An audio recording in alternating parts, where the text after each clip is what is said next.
Let's talk today about how to not waste your life doing something that you hate. And this actually comes from a story which is mainly illustrative, but it's a real person. I know a woman out here who she wanted to play in band, and when the time came up in her early life, which granted she was at the time but a child, but you'll see this connects to adults as well. Her parents asked her what instrument she wanted to play, and she explains, well, it's the one that's like a pipe with buttons on it. She means a flute. But what they got her was a clarinet. Both are kind of pipes with buttons on it. What happened was, for the next 8, 9 years of her life, she played clarinet. Because in that instant, she didn't want to rock the boat or seem ungrateful by saying, oh, no, I'm so sorry, I meant a flute.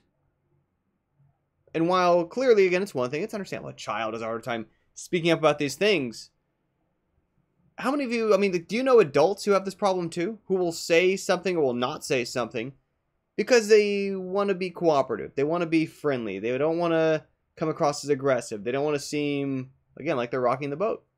Maybe this is you sometimes. There's probably been places in my life where it's been me.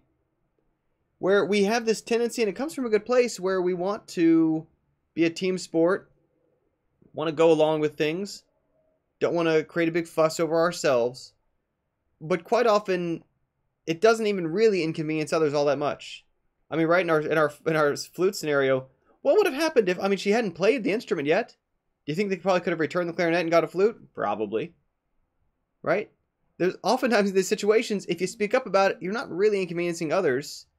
And all told, if they had visibility into your situation, would they rather you got what you wanted for the next 8 or 9 years of your life, or in that one moment they saved a trip to the instrument store, right?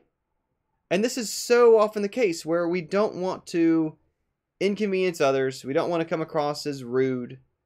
And so we don't have a conversation that we really should have with maybe someone at HR in our company, maybe with our boss, maybe with our coworker, maybe with our team collaborators. That if something's not working for you, it's worth surfacing that, doing something about it, right? We use the expression, don't rock the boat, as if there's never a good reason to rock the boat, but maybe you're rocking the boat because you're getting out of it. It's happened several times in my life where I was in a situation where I could tell this was not on a path I wanted to be on. Talked to more senior people there, figure out where I would be if I stayed there 8, 9, 10 years in the future, and decided, nope, sorry folks, dismounting. Right? Maybe you got to get somebody's attention. Maybe you've got to figure out some way to get someone who's otherwise been ignoring an issue to pay attention to an issue. There's been plenty of good cases of that in the past year or two, of people rocking the boat in a way that's moving everyone in the world forward, helping to avoid abuse being undiscussed, helping to avoid problems just being accepted as inherent to certain industries. Whether we're talking crunch, whether we're talking gender abuse, whether we're talking about all kinds of other challenges and issues and how people do things, occasionally there's reason to rock the boat, right? And it's not just about you, right? And this is part of why I like this connection to this example, where there's plenty of people who've been, again, for the past year or two, especially in Me Too movements and otherwise, been rocking the boat effectively in a way that also helps others.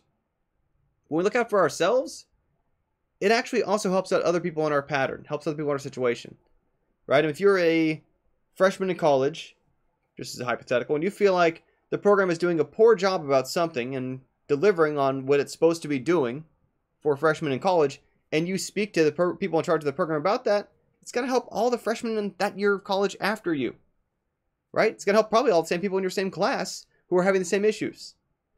If you're in let's say, in a relationship, or, whether it's a relationship with, an intimate relationship, whether it's even a friendship for that matter, whether it's a relationship to a company, maybe it's a partnership, whatever it might be, if there's something in that that's just not working, right? There's different ways you could go forward, right? One is that you could remain sort of absorbing that difference, okay? Having it kind of take its toll on you, wearing and winding you down, grinding you down in a way that you're going to get less and less decent to be around or wanting to be in that year after year after year as it drags on.